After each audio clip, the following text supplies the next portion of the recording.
নমস্কার বন্ধুরা, আর মাত্র কয়েকটা দিন ১,৫,০০,০০০ মহিলার ব্যাঙ্ক অ্যাকাউন্টে অন্নপূর্ণা যোজনার ৩,০০০ টাকা আসতে চলেছে ১লা জুলাই। আপনারা জানেন, এর আগে জুনের ৩ তারিখ মাননীয় মুখ্যমন্ত্রী ২৮ লক্ষেরও বেশি মহিলার ব্যাঙ্ক অ্যাকাউন্টে অন্নপূর্ণা যোজনার ৩,০০০ টাকা পাঠিয়েছিলেন।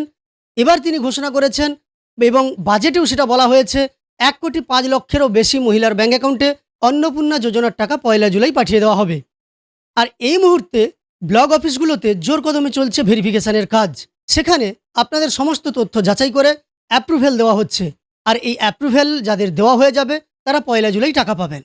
আর আপনি কিভাবে বুঝবেন যে আপনার অ্যাপ্রুভেল হলো কিনা, না রিজেক্ট হলো, সেই স্ট্যাটাস দেখার কিন্তু এই মুহূর্তে পাবলিকলি কোনো অপশান নেই। অর্থাৎ আমি কোনোভাবেই স্ট্যাটাস দেখতে পারবো না। কেবলমাত্র অফিসিয়ালি সেগুলো চেক করতে পারেন অফিসের আধিকারিকরা।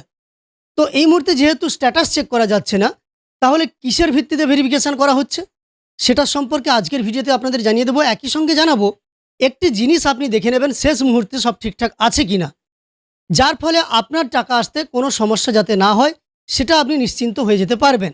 চলুন আমরা ভিডিওর মূল পর্বে চলে যাই। তার আগে ছোট্ট অনুরোধ করবো, চ্যানেলে নতুন এসে থাকলে প্রতিনিয়ত গুরুত্বপূর্ণ ভিডিওর তথ্য পাওয়ার জন্য চ্যানেলটিকে সাবস্ক্রাইব করে পাশে থাকা নোটিফিকেশন বেল আইকনটা অল করে রাখবেন।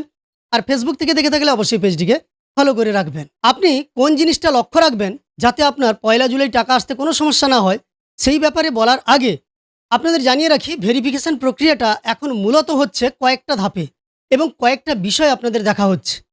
প্রথমত, ভেরিফিকেশন হচ্ছে ভোটার কার্ড ধরে, অর্থাৎ আপনার ভোটার কার্ডে দেওয়া তথ্য ঠিকঠাক আছে কিনা সেটাই কিন্তু প্রথম চেক করা হচ্ছে। কারণ আপনারা জানেন, এসআইআর প্রক্রিয়ায় অনেকের নাম বাদ গিয়েছে, আপনি তাদের মধ্যে পড়েন কিনা, তাই আপনার দেওয়া ভোটারের তথ্য সেটা কিন্তু দেখে নেওয়া হচ্ছে। পার্ট নম্বর, সিরিয়াল নম্বর সব কিছু ঠিকঠাক দিয়েছেন কিনা এবং আপনি একজন ভোটার কিনা, এসআইআরের তালিকা থেকে আপনার নাম বাদ পড়েনি কিনা, সেটা কিন্তু প্রথম চেক করে নেওয়া হচ্ছে। দ্বিতীয় যেটা চেক করা হচ্ছে সেটা হলো আধার ভেরিফিকেশান। অর্থাৎ আপনি যে বয়সটা দিয়েছেন, অন্নপূর্ণা ভাণ্ডারের জন্য আপনারা জানেন যে ক্রাইটেরিয়া আছে, ২৫ বছরের ঊর্ধ্বে বয়স হতে হবে, ৬০ বছরের মধ্যে বয়স হতে হবে। আর দেখা যাবে আপনার বয়স হয়তো ২৫ বছরের নিচে কিংবা ৬০ বছরের ঊর্ধ্বে, তাতেও আপনি আপনার যে ডকুমেন্টস তাকে এডিট করে দিয়ে দিয়েছেন অন্নপূর্ণা ভাণ্ডারের জন্য বা অন্নপূর্ণা যোজনার ৩,০০০ টাকা পাওয়ার জন্য। সেটা ভেরিফিকেশান করে দেখা হবে আপনার বয়স ঠিকঠাক আছে কিনা। তারপর যেটা দেখা হচ্ছে, আপনি চাকুরিজীবী কিনা। আপনি যদি চাকুরিজীবী হয়ে থাকেন, তাহলে অন্নপূর্ণা যোজনার নিয়ম অনুসারে আপনি কিন্তু অন্নপূর্ণা যোজনার আর্থিক সহায়তা পেতে পারবেন না। তাই এটা চেক করে দেখা হচ্ছে আপনি চাকুরিজীবী কিনা। আর যেটা দেখা হচ্ছে, আপনি ইনকাম ট্যাক্স পে করেন কিনা। কারণ যারা ইনকাম ট্যাক্স পে করে থাকে তাদের ক্ষেত্রেও কিন্তু অন্নপূর্ণা যোজনা হবে না, এটা আগে থেকেই বা তার রুলে জানিয়ে দেওয়া হয়েছে, গাইডলাইনে দেওয়া ছিল। এরই সঙ্গে আপনি কোনো পেনশন পান কিনা। আপনি যদি কোনো সরকারি পেনশন পেয়ে থাকেন, তাহলে কিন্তু আপনি অন্নপূর্ণা যোজনার মাধ্যমে আর্থিক সহায়তা পাবেন না, সেটাও বলা ছিল। এবার যেটা দেখা হচ্ছে সেটা হচ্ছে আপনার ছেলের বা সন্তানের, আপনার ছেলে কিংবা মেয়ে তাদের ভ্যাকসিনেশন হয়েছে কিনা। তারপরে স্কুল, সরকার বা সরকার অনুমোদিত কোনো স্কুলে না পড়িয়ে আপনি অন্য কোথাও পড়াচ্ছেন কিনা। প্রাইভেট স্কুল হলেও কোনো সমস্যা নেই, মুখ্যমন্ত্রী কিন্তু এটা ক্ল্যারিফাই করে দিয়েছেন যে সরকারের অনুমতি যদি থাকে তেমন কোনো প্রাইভেট স্কুলে পড়লেও কোনো সমস্যা নেই, তারা অন্নপূর্ণা যোজনার টাকা পাবেন।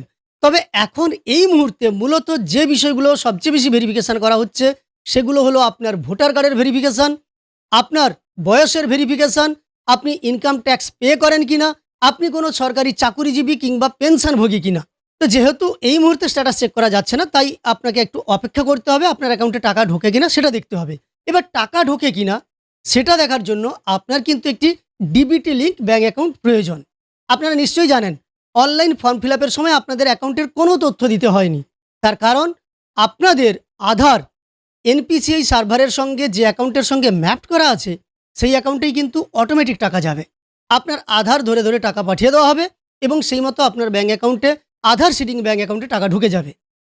এবার একটা কথা আপনাদের বলে রাখি, আপনারা এই ডিবিটি লিঙ্ক সকলেই করে ফেলেছেন, কারণ ডিবিটি লিঙ্কের বিষয়টা প্রথমেই উঠেছিল, তাই প্রথমেই আপনারা ডিবিটি লিঙ্ক করে ফেলেছেন। এত ব্যস্ত হওয়ার কিছু নেই, আপনি বাড়িতে বসে একবার চেক করে নেবেন শেষ মুহূর্তের জন্য যে আপনার ডিবিটি লিঙ্ক ব্যাঙ্ক অ্যাকাউন্ট কোনটি বা কোন অ্যাকাউন্টের সঙ্গে ডিবিটি লিঙ্ক করা আছে। আপনি বাড়িতে বসেই আপনার মোবাইল ফোনের মাধ্যমে চেক করে নিতে পারবেন। এর জন্য ব্যাংকে গিয়ে আপনাকে লাইন দিয়ে ঘন্টার পর ঘন্টা দাঁড়িয়ে এগুলো চেক করার প্রয়োজন নেই। আপাতত সার্ভার ঠিকঠাক আছে, আপনি চেক করতে পারবেন। তবে সার্ভারের প্রবলেম হয়, এটা আপনাদের জানিয়ে রাখি। তাই মাঝে মাঝে চেক করবেন, তাহলেই আপনি দেখতে পাবেন আপনার ডিবিটি লিঙ্ক আছে কিনা। একবার দেখিয়ে দিচ্ছি আপনাদের কিভাবে আপনারা ডিবিটি লিঙ্ক চেক করবেন। তাই স্ক্রিনে চলে যাচ্ছি।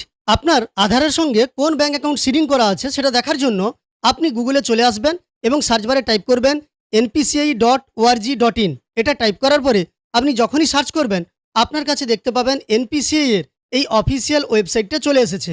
এখানে আসার পরে আপনি স্ক্রল করে একটু নিচের দিকে চলে যাবেন। স্ক্রল করে একেবারে নিচের দিকে গেলে আপনি দেখতে পাবেন কাস্টমার বলে একটা অপশান আছে। দেখুন এই যে কাস্টমার্স আছে, কাস্টমার্সের মধ্যেই আছে আধার সিডিং স্ট্যাটাস। আপনি এর ওপর ক্লিক করে নেবেন। এর ওপর ক্লিক করার সঙ্গে সঙ্গে আপনার কাছে পরবর্তী পেজটা ওপেন হবে। দেখতে পাচ্ছেন এনপিসিআই। এখানে এসে আপনি এই যে নিচে লেখা আছে আধার ম্যাপ স্ট্যাটাস, এর ওপর ক্লিক করে নেন। এর ওপর ক্লিক করার সঙ্গে সঙ্গে দেখতে পাবেন এই দিকটাতে আপনাকে আপনার আধার নম্বরটা এন্টার করতে বলা হয়েছে এবং ঠিক তারপরেই এই যে ক্যাপচা কোডটা দেখতে পাচ্ছেন, ক্যাপচা কোডটা দেখে দেখে বসিয়ে নিতে বলা হয়েছে। তারপর চেক স্ট্যাটাসের ওপর আপনাকে ক্লিক করতে হবে। চেক স্ট্যাটাসের ওপর ক্লিক করলে আপনার কাছে আপনার আধারের সঙ্গে যুক্ত মোবাইল নম্বরে একটি ওটিপি আসবে। সেই ওটিপিটা এন্টার ওটিপির ঘরে বসিয়ে নিতে হবে। বসিয়ে নিয়ে কনফার্ম করলেই আপনার কিন্তু স্ট্যাটাস আপনি দেখতে পাবেন। তো ওটিপি যেহেতু চলে এসেছে, আমরা ওটিপিটা বসিয়ে নিচ্ছি। দেখুন ওটিপি বসিয়ে নিলাম। এবার আমরা এখান থেকে স্ট্যাটাস চেক করব। তো সরাসরি আপনাদের সামনেই আমি এই কনফার্মের ওপর ক্লিক করলাম। কনফার্মের ওপর ক্লিক করার সঙ্গে সঙ্গেই আমার কিন্তু আধার ম্যাপ স্ট্যাটাসটা চলে এসেছে। আপনারা দেখতে পাচ্ছেন আধার ম্যাপ স্ট্যাটাস। এটা আপনি স্ক্রল করে পরপর নিচের দিকে যাবেন। নিচের দিকে গেলে দেখতে পাবেন এখানে আছে ম্যাপিং স্ট্যাটাস। এখানে লেখা আছে দেখুন এনাবলড ফর ডিবিটি, অর্থাৎ ডিবিটির জন্য এনাবল করা আছে এবং ব্যাংকের নাম দেওয়া আছে দেখুন স্টেট ব্যাংক অফ ইন্ডিয়া। এখানে দেখুন লাস্ট আপডেট কবে হয়েছে 25/3/2026, অর্থাৎ এবছরেরই 3 মাসের 25 তারিখে লাস্ট আপডেট হয়েছে। এবং এই যে ম্যান্ডেট ফ্ল্যাগ ওয়াই আছে এবং এই অংশটা আপনারা দেখে নিতে পারছেন। তো যাই হোক, আপনাকে প্রথমেই এটাই দেখে নিতে হবে ডিবিটি এনাবল আছে কিনা। যদি এনাবল থেকে থাকে কোন ব্যাঙ্ক অ্যাকাউন্টে সেটা এনাবল আছে বা কোন ব্যাংকের অ্যাকাউন্টে এনাবল আছে সেটা আপনাকে চেক করে নিতে হবে। তো আপনারা দেখতে পেলেন ডিবিটি লিঙ্ক আপনারা কিভাবে চেক করবেন সেটা আপনাদের দেখিয়ে দিলাম। এছাড়াও উমাং অ্যাপের মাধ্যমেও আপনারা ডিবিটি লিঙ্ক চেক করতে পারবেন। সেই প্রসঙ্গেও বা সেই নিয়েও ভিডিও আপনাদের দেওয়া আছে। আমি ডেসক্রিপশানে ভিডিওর লিঙ্ক দিয়ে রাখবো, আপনারা সেখান থেকে দেখে নিতে পারবেন।